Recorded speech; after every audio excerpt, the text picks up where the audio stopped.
Hello and welcome back to our series on DT Revision, our 12 days of exam preparation for you. Let's get started.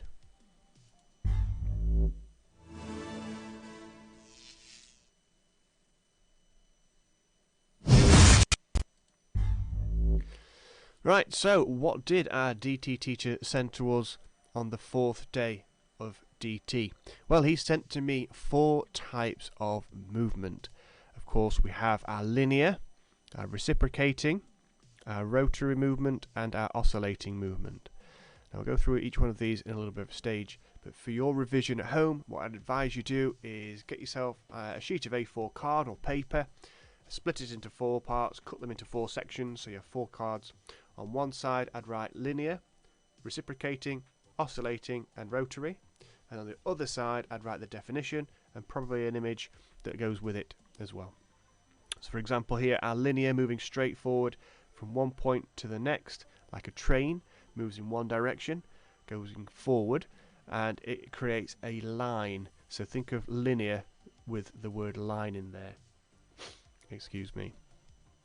Reciprocating is the next movement I'm going to talk to you about, which is moving in 2 different directions, backwards and forwards usually, or in this case up and down, like in a piston of an engine. So as you can see here, we've got these 3 pistons firing away. We've got one that's going up, and then one that's going down, and the other one's going to go up as well, and then it's going to reciprocate. It's going to go backwards and forwards, or up and down. A little bit like a conversation, where if you're talking to somebody else, you are reciprocating. If I speak, then you speak. We're reciprocating in that conversation because it's backwards and forwards, it's up and down, it's in those 2 directions. Usually, often in a straight line. So it can be confused with linear, because reciprocating, you could think, well, a train goes backwards and forwards, but no, it doesn't really, it just goes straight forward. So reciprocating, up and down, backwards and forwards, it's going in 2 directions. Rotary is the most straightforward one to explain, really. It, like a car wheel, it rotates around a central axis, and it just, well, spins is a good way of describing rotary, going round and around. And it kind of has that sort of rotary sort of symbol in there. You know, it's got the little circle there we can go round and round in. For revision, again, I'd probably put a wheel or maybe a turbine or something that's going around something. You could even say, like the moon is as a rotary, because it spins on its axis. It also rotates around our planet as well. But do drawings. I can't stress enough that on a revision card, then if you're doing little doodles, little notes, they're going to help you out there.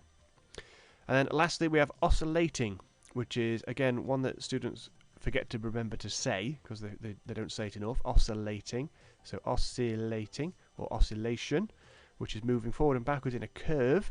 And I suppose the best way to describe that is a swing, because you're moving backwards and forwards like reciprocating movement, but because you're curving, it's actually oscillation.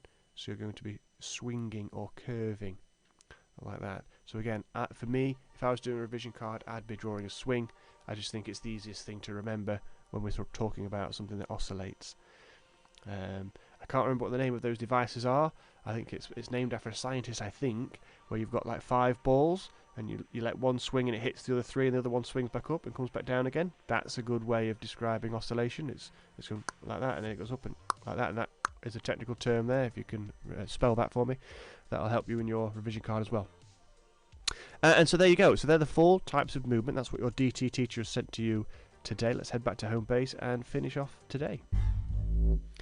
Okay, so we're well into our revision sessions now, and we have uncovered a variety of different things that come up in your exams.